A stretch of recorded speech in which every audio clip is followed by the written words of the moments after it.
I had my coat halfway on and my phone already in my hand, thumb hovering over the rideshare app like it was a lifeboat. The cafe was warm, but my fingers were cold anyway. Cold from embarrassment, cold from the way he'd smiled like he had noticed I'd been looking for exits since minute 5. Outside, rain dragged itself down the window in long, messy lines. Inside, a spoon clinked against porcelain somewhere behind me, and the smell of espresso suddenly felt too sharp. I didn't even look at him when I stood. I just reached for my bag, rehearsing the polite lie I'd been saving. Early morning, long day, sorry.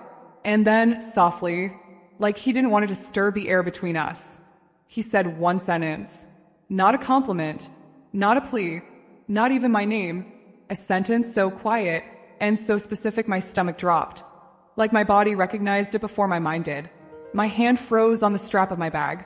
My breath caught, and that's when everything went quiet. I got there early on purpose. Early meant control. I took a small table by the rain-streaked window with a clear view of the door. The cafe smelled like espresso and wet coats. Warm bulbs glowed above dark wood. Jazz played low enough to feel accidental. Outside, rain kept falling. Every time the door opened, cold air slid in along the floor. I kept my camel coat on anyway, sleeves over my hands, pretending I was just cold. Blind date. One photo. One name, Ethan. I set my phone face down beside my cup like a boundary line. The screen was still warm from my palm. I wanted to check it again. I didn't. People drifted in shaking umbrellas, laughing too loudly. I watched the door without staring, the way you do when you're trying to look normal while planning an escape. Then he walked in. Not dramatic, just a man stepping out of the rain, pushing damp hair back once. Dark coat, calm eyes. When he saw me, his expression shifted, subtle, careful. Not hungry, not bored, more like he recognized something and didn't want to startle it. He stopped at my table. Hi, you must be. Yeah, I cut in. I'm me. He smiled like it didn't bother him. I'm Ethan. He pulled out the chair across from me, but didn't sit until I gave a tiny nod.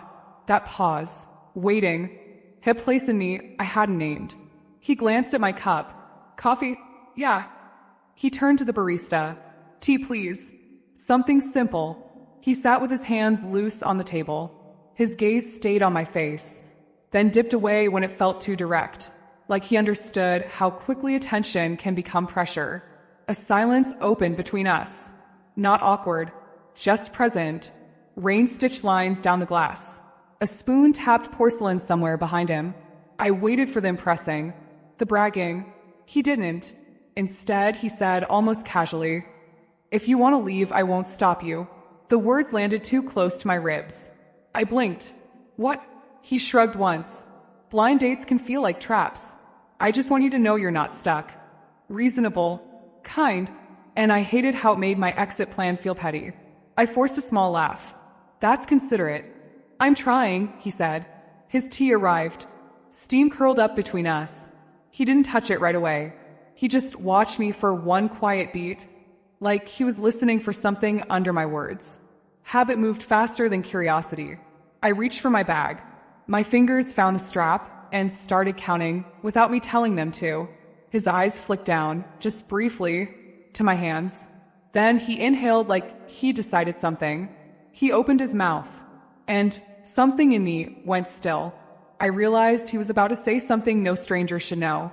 My exit plan had rules, not written down, but burned in like muscle memory. Leave before things turn. Leave while you're still polite. Leave while you can still pretend it wasn't personal. Rule 1, stand confidently. Rule 2, keep your voice light. Rule 3, don't look back. I'd done it enough times that my body already knew the sequence. Bag strap over shoulder, phone in hand, a small smile that didn't reach my eyes. I just remembered, I said, hearing how rehearsed it sounded even as it left my mouth. I have an early.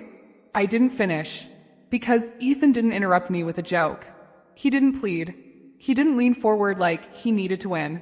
He just watched me, calm as the rain, and then, softly, like he was speaking to the space between us, instead of to me, he said, "You still count the steps when you're nervous." The sentence was so quiet, I almost convinced myself I'd imagined it. Almost. My hand froze on the strap of my bag. My phone slipped a little in my palm, and I caught it too late. Like my fingers had turned slow. Heat rushed up my neck, then drained out of my face. It wasn't embarrassment. Not exactly. It was recognition. My heartbeat hit hard once, like a fist against a door. My throat tightened as if I'd swallowed cold air. And the cafe noise, it didn't disappear, but it moved farther away. Like someone had shut a glass door between me and the rest of the world. I stared at him. What did you say? He didn't repeat it right away. He didn't look smug. He didn't look triumphant. He looked careful, like he'd just set something fragile on the table and didn't want to breathe too hard near it. My mouth went dry. That's a weird thing to say. He nodded once. It is. My brain scrambled for explanations. Lucky guess. Something people do. A generic line. But my fingers had already betrayed me. I could feel it, the tiny movement my thumb made against the strap. 1, 2, 3, 4, 5, 6. I dropped my bag back onto the chair like it had suddenly become too heavy. Do you do this for fun? My voice sharpened just a little. Say random things and watch women freak out. His gaze held mine. Not intense. Just steady. No. Then how would you know that? He exhaled slowly. Can I answer without you leaving first? I should have walked away. That was the whole point. But my legs wouldn't follow the rules anymore. My body had gone into that strange stillness. Half fight, half freeze. I sat down again. Not fully, just perched on the edge of the chair, as if I might still bolt. My phone was in my hand now. Screen lit, rideshare app open. The little loading circle spun, like it was laughing at me. Ethan didn't look at the phone. He didn't comment on it. He didn't try to take the power back. He said, "You can keep that ready." I'm not offended. I hated how reasonable he was. "You're acting like you've known me," I said. He shook his head. "I don't. Not the way you mean." The cafe smelled suddenly too strong. Coffee and cinnamon and something sweet from the pastries. I took a shallow breath and felt my lungs refuse to fill properly. My palms were cold. I lowered my voice. "If this is some social experiment thing, I swear, it's not." His tone stayed soft. "I'm not here to embarrass you." "Then what are you here for?"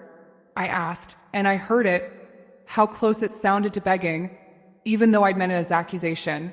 He didn't answer right away. That was the second thing that unnerved me. He respected silence. He let it exist without rushing to cover it. Rain smeared the window behind him. A couple near the counter laughed too loudly. Someone's chair scraped the floor. Ethan's eyes flicked down to my hands again. I realized I was doing it. Counting. 1, 2, 3. I stopped, as if stopping would erase the fact that he'd seen me. "You don't just guess that," I whispered. He leaned back slightly, giving me more air. "No." My pulse thudded in my ears. "So how?" A beat. Then he said, "Because someone once told me to watch for it." My stomach dropped. "What do you mean, someone?" He hesitated, and in that hesitation, I felt something shift, like the evening had been walking on normal ground and suddenly reached the edge of a hidden stair. Ethan's voice was barely above the jazz when he added, "And because you're doing it right now." For a second, I just stared at him like my eyes could force the sentence back into his mouth. Someone told him to watch for it. My fingers tightened on my phone until the edges bit into my skin. The rideshare app was still open, the little circle still spinning. Like it didn't understand the situation had changed. "What someone?" I asked. Ethan didn't rush. He didn't fill the space with nervous chatter. He let the question land, like he respected how heavy it felt. The cafe suddenly sounded louder. The espresso machine hissed. A spoon clinked. Someone laughed behind me, bright and careless, and it made my chest ache in a way I didn't expect. I forced my shoulders down and slid my phone closer to me. Not because I needed it, because I needed to see it. An anchor, a proof that I still had options. "Okay," I said, trying to make my voice casual. "Let's go back." "Who are you?" His eyebrows lifted slightly. "Ethan." "No," I said too fast. "Like, what do you do? Where are you from? Who set this up?" He didn't look offended. He looked like he understood the instinct to interrogate. I work in logistics, he said. Not exciting. I grew up here. And your friend, Maya, set this up. That part was true. Maya had been pushing me for months. Just one coffee. Just 1 hour. Stop acting like every new person is a threat. I swallowed. And Maya told you to watch me count steps? A shadow of something crossed his face. Not guilt. Not fear. More like care, but careful care. Like he'd been holding it back. No, he said. Not Maya. My mouth went dry again. I reached for a napkin without thinking and started twisting it between my fingers. The paper grew thin and tight. A small white rope I could control. I told myself it was nothing. Just something to do with my hands. You realize how this sounds, I said. He nodded. I do. So explain it. My laugh came out sharp. Because right now it's giving creepy. He didn't argue with the word. He didn't try to charm his way out of it. He just held my eyes. Do you feel unsafe? He asked. That question landed differently than I expected. It wasn't defensive. It wasn't strategic. It sounded like he actually wanted to know. And that made my throat tighten again, because I didn't want to be the kind of woman who always felt unsafe. I feel suspicious, I said. Fair, he replied. I twisted the napkin harder. Is this some kind of prank? Like you're recording me, and your friends are watching? He glanced around a cafe, slow and open, like he was proving there was nothing to hide. No cameras, no friends. Then how do you know anything about me? I demanded. He shifted his hands, palms still visible on the table. A small detail, but my brain noticed it. People who lie a lot don't usually keep their hands that open. I know 2 things, he said, and I only said one. That's not reassuring. I'm not trying to reassure you with tricks. His voice dropped a little. I'm not here to take anything from you. The sentence hit the table like a soft weight. Not dramatic, not romantic, just true, in a way that made my eyes sting for no good reason. I blinked and stared at the twisted napkin in my fingers. It was almost torn. My hands were shaking slightly, and I hated that he could probably see it. I tried another approach. Control through normal conversation. Safe questions. Facts. Logistics. I repeated. What kind? Supply chain. Mostly boring problems. Delays. Forecasts. Warehouses. He paused. I like fixing what looks messy. Something in my stomach tightened, because my life had looked messy for a long time, and I didn't like the idea of anyone seeing that. And you just decided to go on a blind date? I said, and immediately start saying things that make me want to run? I didn't plan to say it, he admitted. I tried not to. Why? My voice cracked slightly. I hated that too. Ethan looked at my hands again. My fingers still gripping the napkin like it was the only solid thing in the room. You do it when you're about to disappear, he said quietly. I went still. The cafe lights reflected in the rain-streaked window, turning the world outside into blurry gold. I heard my own breathing, shallow and uneven. How do you know that? I whispered. He hesitated, and in that hesitation, my body prepared to stand again. Then he reached into his pocket, slowly, like whatever he was about to take out mattered. His hand stayed in his pocket long enough for my brain to go to dark places. Then he pulled out a receipt. Thin, crumpled, cafe logo at the top. Not dramatic, not threatening, somehow worse, because it meant he'd planned something small and specific. He held it up between 2 fingers. This is going to sound strange, he said, but it's not meant to trap you. He didn't shove it at me. He set it on the table near his side, then slid it forward just an inch, like he was giving me the choice to reach. I stared at the back. Clean handwriting, a short line, and one name. My chest tightened so fast it felt like my ribs moved. That name belonged to a part of my life I kept sealed. Not because it was scandalous, but because it was soft. And soft things had always been the easiest to break. No, I whispered before I could stop myself. Ethan's eyes flicked to my hands. I didn't write it, he said quickly. I asked for it. From who? My voice sounded smaller than I wanted. He took a slow breath, like he was stepping carefully around something sharp. A woman who works with the owner, he said. She's been here a long time. Long enough to remember people who think they weren't seen. The air felt thinner. The cafe noise, spoons, murmurs, the espresso hiss, kept going, but my body stopped listening. I reached for the receipt, then hesitated with my fingers hovering over the paper. "You don't have to take it," he said. "Just read it." I forced myself to touch it. The paper was warm from the table. The words were not. There was the name, and beneath it, a date, an old date I hadn't said out loud in years. My throat closed. I inhaled through my nose, shallow and careful, like any deeper breath might pull the past back into the room. That date, I managed. No one remembers that. Ethan's voice stayed gentle. "Someone does." I looked up at him, searching his face for the punchline. There wasn't one. "Why are you doing this?" I asked. He didn't rush the answer. He let silence sit between us until it felt heavy. "Because I promised myself," he said finally, "that if I ever saw you again, I'd say out loud." My stomach dropped. "Again?" He nodded once. "We crossed paths before. Briefly. You wouldn't remember me. You were surviving." The rain smeared light across the window like paint. My pulse hammered in my ears. I wanted to call him a liar. I wanted to stand up and run. But my fingers were still on that receipt. And then he added, almost like an afterthought that wasn't an afterthought at all, "And that name isn't the only reason I came tonight." I didn't realize I was holding my breath until my lungs started to burn. "Say that again," I whispered. "You saw me before?" Ethan didn't lean in. He didn't try to make the moment bigger.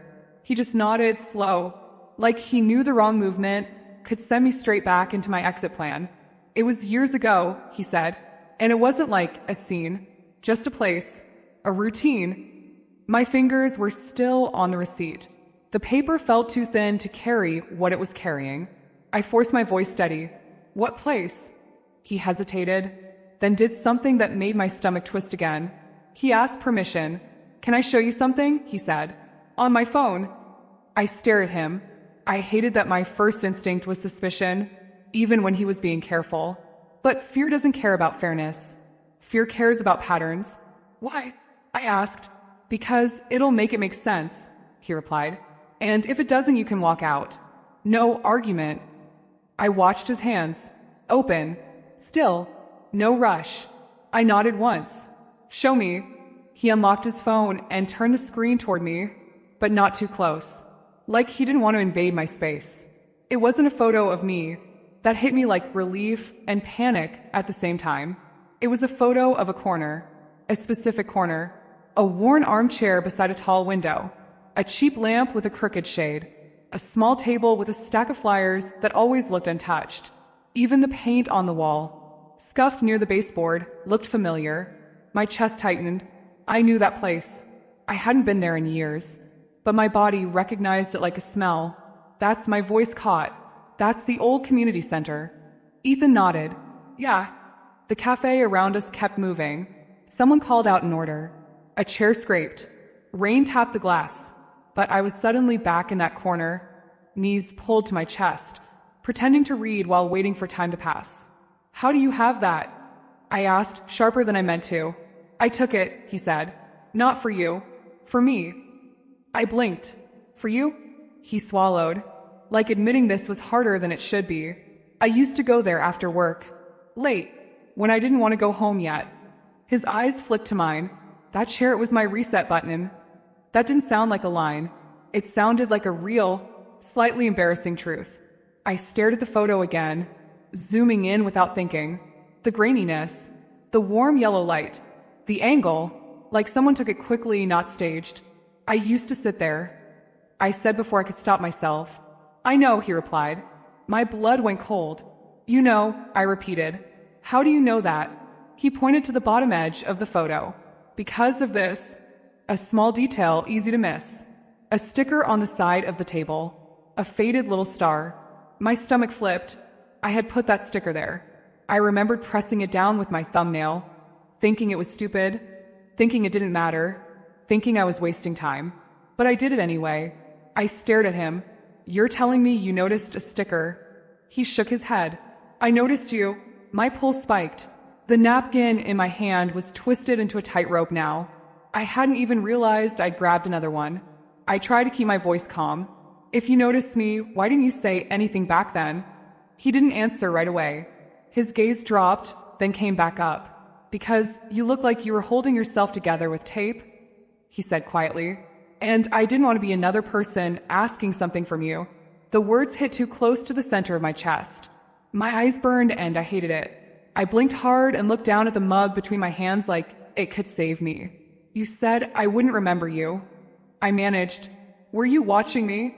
No, he said immediately. I was existing in the same room. Sometimes you were there. Sometimes you weren't. I didn't follow you. I wanted to believe him. My brain fought it anyway. Then why now? I asked. Why agree to this blind date? And then drop all this on me like it's fate or something. His mouth tightened for a second. Like he didn't love the word fate either. I didn't come because I thought the universe was sending me a sign, he said. I came because Maya said you were giving up on meeting anyone decent, and I didn't like the idea of that. I scoffed, but it sounded weak. You don't even know me. I know enough to recognize a pattern, he said softly. The way you sit near exits, the way you count, the way you prepare to disappear before anyone can leave you. My throat tightened. I stared at his phone again, at that chair, that corner, that life I tried not to remember too clearly. And then he said the one thing that made my skin go prickly. I'm not the one who recognized you first. My grip tightened around the mug, without me noticing until heat pressed into my palm. The glaze was cracked near the handle. One thin line like a mistake that never got fixed. I traced it with my thumb, over and over. Like if I kept moving, I wouldn't fall apart. What do you mean? I said carefully. You weren't the one who recognized me first. Ethan didn't smile. He didn't let the moment become dramatic. He just lowered his phone and looked at me like he was weighing every word. I mean, he said, someone else saw you before I did. Someone who remembered you. My stomach turned slow, like a door swinging open in a hallway. I tried not to walk down. The owner? I guessed, even though my voice didn't believe it. He shook his head. Not the owner. The rain kept running down the window in crooked lines. A barista called out a name for an order. Somewhere behind me. Someone laughed like the world was easy. I swallowed.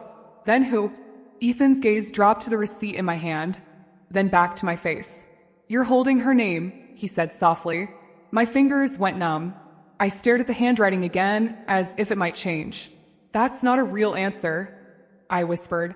It is, he said, just not the kind you want. I set the mug down too hard. The ceramic clicked against the table. My whole body felt wired, like my nerves had been turned up. Stop speaking in riddles, I said.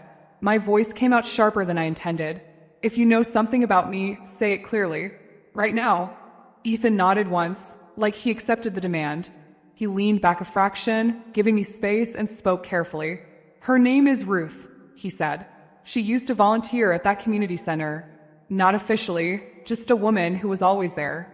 Tea kettle, paper cups, quiet voice. She helped the kids who didn't want to be helped. My heart thumped, because I knew exactly who he meant. I hadn't thought about her in years, not directly, but the memory rose anyway, soft and sudden. A small room, a cheap heater that barely worked, a woman with gray-streaked hair who never asked the wrong questions, a woman who could look at you without trying to fix you. No, I breathed. That can't be. I met her last year, Ethan said. By accident. I was doing a project for a local nonprofit. She was there organizing donation boxes, acting like she'd been doing it forever. My fingers curled around the receipt again. The paper trembled slightly. I hated that he could probably see that too. She mentioned you, he continued, voice low. Not your whole story, not details. Just a person she worried about. A person who used to sit in that corner by the window. My chest tightened. Why would she talk about me to you? Ethan's expression flickered with something honest and uncomfortable. Because I asked her why she cared so much, he admitted. She looked at me like I was slow. And she said, because some people learn early that leaving is safer than staying. The words hit like a hand on my sternum. I swallowed hard. She didn't say that. He didn't argue. He just nodded, like he knew it was easier for me to deny than to feel it. Then he added, she asked me if I was going on any dates. I blinked. What? She's blunt, he said, a faint almost smile at the corner of his mouth. I told her yes. A blind date. She asked who. I said your first name. The cafe seemed to tilt slightly. And then, he said.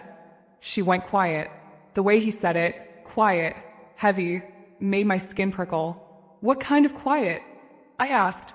The kind that means someone is choosing their words very carefully, he replied. She asked me one thing. Does she still count when she's nervous? My throat closed. I shook my head fast, like movement could erase it.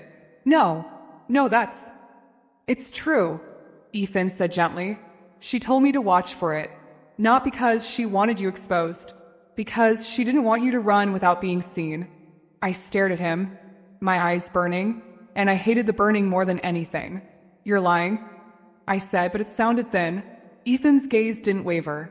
She gave me a message, he said. Not written, spoken. She made me repeat it back to her until I got it exactly right.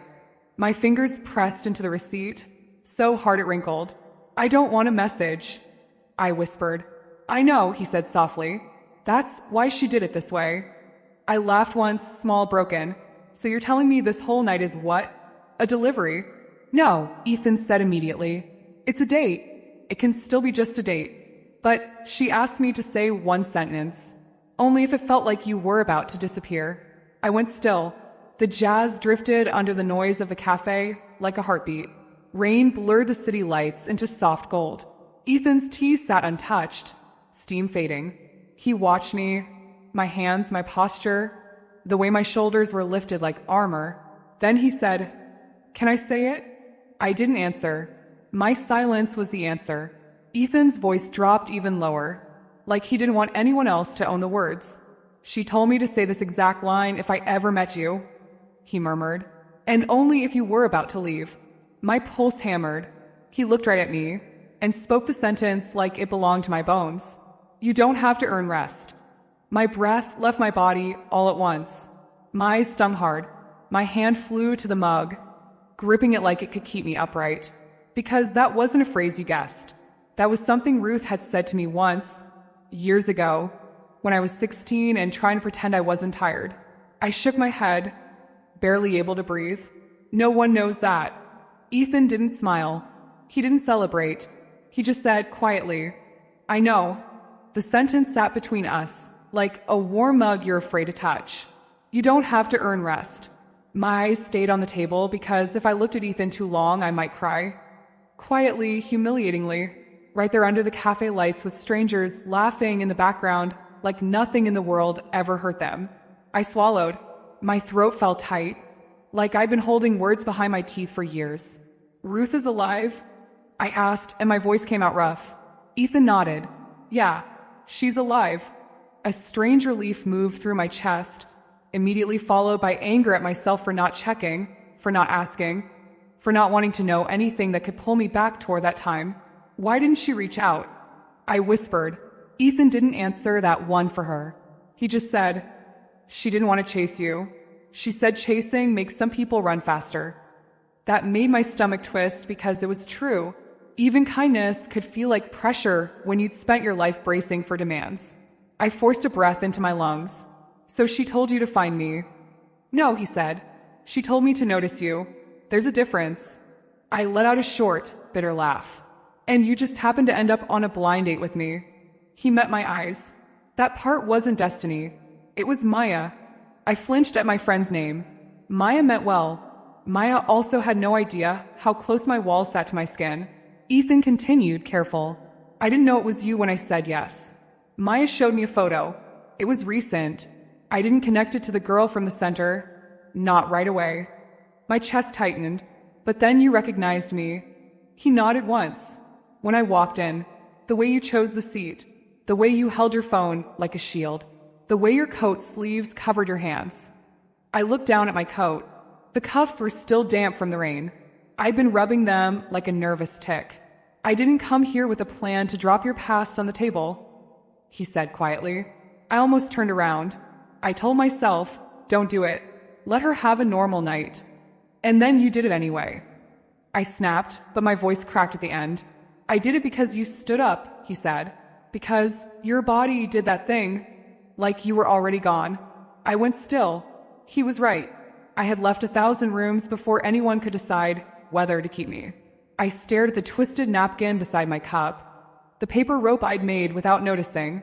My fingers loosened slowly, like they were tired of holding on. Why?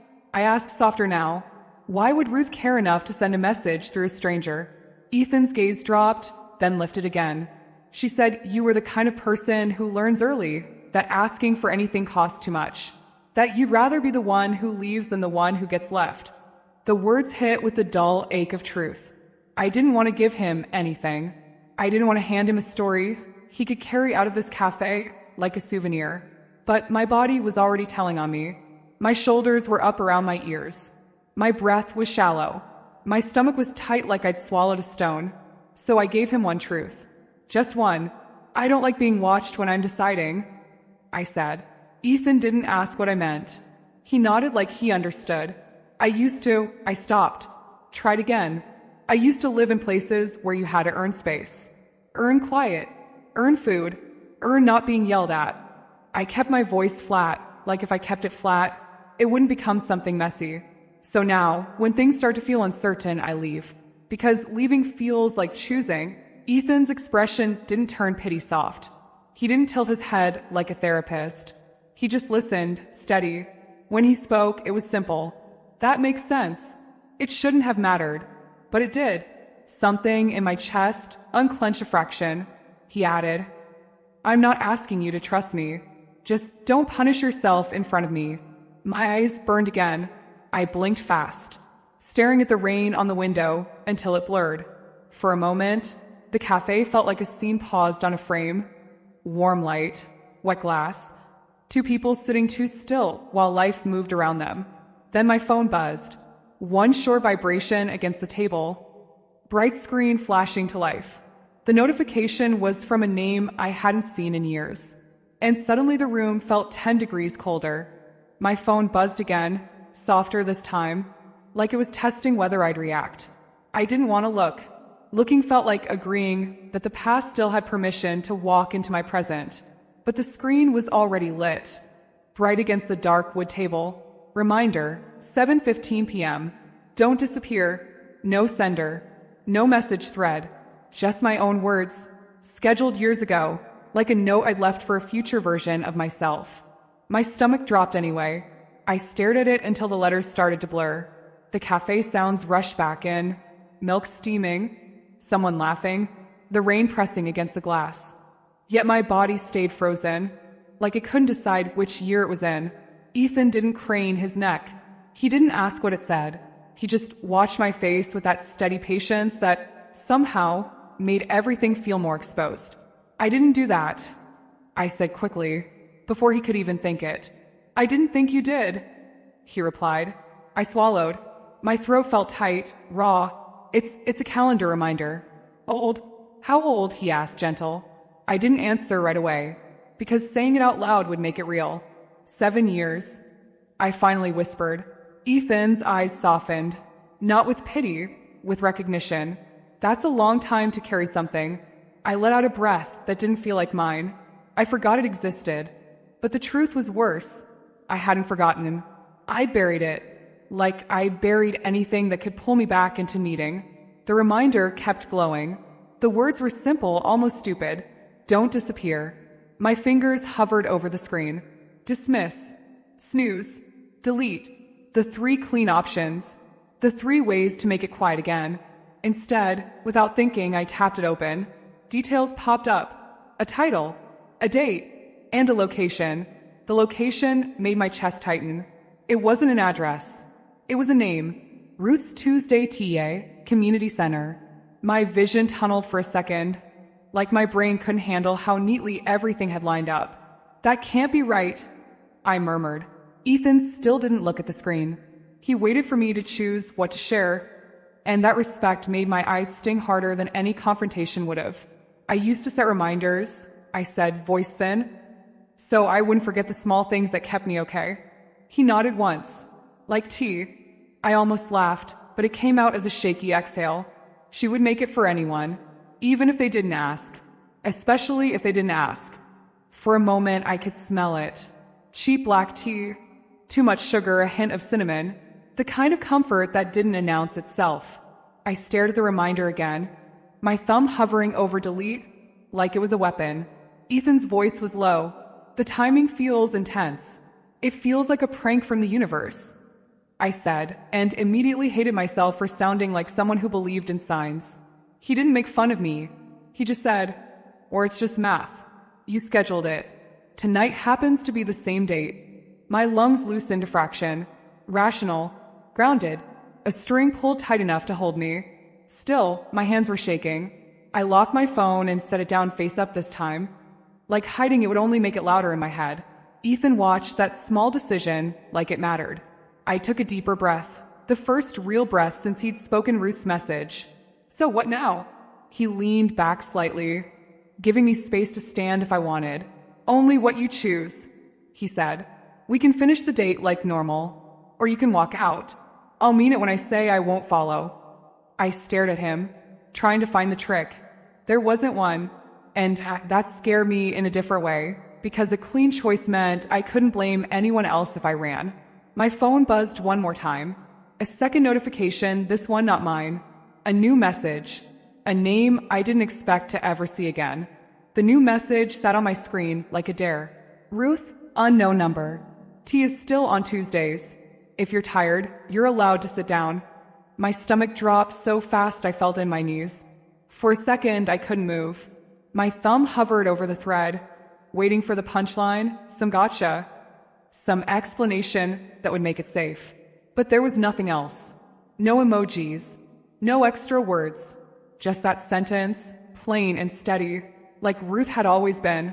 I locked my phone and pushed it away like it was hot. I need air, I said, and I didn't ask permission. I just stood. Ethan didn't reach for me. He didn't look offended. He rose too, but he stayed a step behind. Like he understood the difference between following and supporting. Outside, under the awning, the rain misted the sidewalk in a cold shimmer. Cars hissed by, throwing up thin sheets of water. The city felt washed out and honest. I exhaled, long and shaky, and my breath fogged in front of my face. My hand found the umbrella stand by the door without thinking. I gripped a random umbrella handle, black plastic, slightly sticky, like holding something solid could keep me from tipping over. Is she really texting me? I asked, staring at the rain. Ethan's voice was gentle behind me. Yes. How? My laugh came out then. How does she even have my number? He didn't pretend it was magic. Maya, he said. Ruth asked her. Maya didn't want to push. She waited until you agreed to one date. Tonight. And she gave Ruth a way to reach you just once. I turned, sharp. So Maya knew? She knew there was a reason, he said quickly. Not the details. Ruth didn't share your story. She just said you used to come for tea. And that you left fast. My chest tightened. The rain sounded louder, like applause I didn't deserve. So this was planned, I whispered. Ethan didn't flinch. The location was. The message was. The part where you stayed? That wasn't. I held the umbrella handle harder. My fingers felt cold, but my skin was hot. My heart kept doing that tight squeeze, like it didn't trust relief. I hate this, I admitted. I hate feeling like I'm being guided. Ethan nodded slowly. Then don't call it that. He paused. Call it what it is. People who cared about you try to do one small kind thing without cornering you. I looked back through the glass door. Warm light, moving bodies, safe distance. My phone buzzed again in my coat pocket. No new message, just the aftershock of it, like my body was still catching up. I swallowed. I don't know how to be a person who stays. Ethan didn't try to fix it. He just said, then be the person who stays for 5 more minutes. 5 minutes. Not forever. Not commitment. Not a life. Just 5 minutes. Something in me softened. Just enough to hurt. I turned my head toward him, and the words came out before I could dress them up. I leave first because it hurts less. That's the whole truth. He held my gaze. I'm not asking you to perform, he said quietly. You don't have to earn rest. Hearing it from him, again, made my throat tighten. I nodded once, like a decision I couldn't explain. Okay, I said, voice small but steady. 5 more minutes. Ethan opened the door for me, but he didn't touch me. He let me walk in first, like the choice was mine from start to finish. Warm air hit my face. Coffee and cinnamon. Jazz. The soft clatter of cups. I stepped forward, and then I saw her. Near the counter, under the hanging lights, was a woman with gray-streaked hair and a familiar stillness in her posture, like the world could be loud and she would remain calm inside it. My breath caught, because she wasn't supposed to be here. For a second, my brain refused the image. It was too clean, too perfect, too much like the kind of ending I didn't trust. So I stood there just inside the doorway, coat damp at the cuffs, heart punching against my ribs, staring at the woman by the counter, like if I stared long enough she would turn into a stranger. But she didn't. She turned slightly, slow, unhurried, and her eyes found mine. Not sharp, not startled, just steady, like she'd been holding a place open in her mind, and I'd finally walked into it. Ruth. The world narrowed to one quiet point in my chest. I couldn't move. My feet felt glued to the floor. My throat tightened so hard I couldn't swallow. Even my hands went numb, like my body didn't know what to do with this kind of moment. Ethan stopped beside me, but kept his distance, a respectful half-step back. He didn't push me forward. He didn't announce her. He just let the scene be what it was. Ruth didn't hurry toward me either. She didn't run. She didn't wave. She didn't perform reunion. She simply lifted her chin a fraction, the smallest greeting, and waited. That was what broke me. Not tears, not drama, just the fact that she gave me the same thing she always had. Space. I took one step, then another. My knees felt shaky. My palms were cold. I walked like someone approaching a memory that might flinch away. When I reached her, she looked at my coat sleeves covering my hands and gave a tiny, knowing smile. "You came," she said. My mouth opened, but no sound came out. Ruth's gaze didn't demand an explanation. It didn't ask where I'd been. It didn't ask why I disappeared. She just said, "T." It was such a simple word, and it hit me harder than any speech would have. I nodded once, fast, like if I didn't, I might fall apart. Ruth ordered 2 teas, like it was the most normal thing in the world. Like we were just continuing a conversation that had paused, not ended. She paid before I could protest. She always did that. Not as charity, just as routine. She turned to Ethan. "Thank you," she said. He shook his head gently. I didn't do much. Ruth's eyes narrowed in that kind, practical way she had. "You did exactly what I asked." Then she looked back at me. "Sit," she said. Not a command, a permission. My body hesitated. My instinct screamed, "Don't get comfortable. Don't get soft. Don't make this real." But my phone buzzed again in my pocket, like a gentle nudge. I didn't take it out. I didn't need to. I followed Ruth to the same table by the window, the one I'd chosen for exits. Rain still dragged itself down the glass. Warm lights still blurred outside.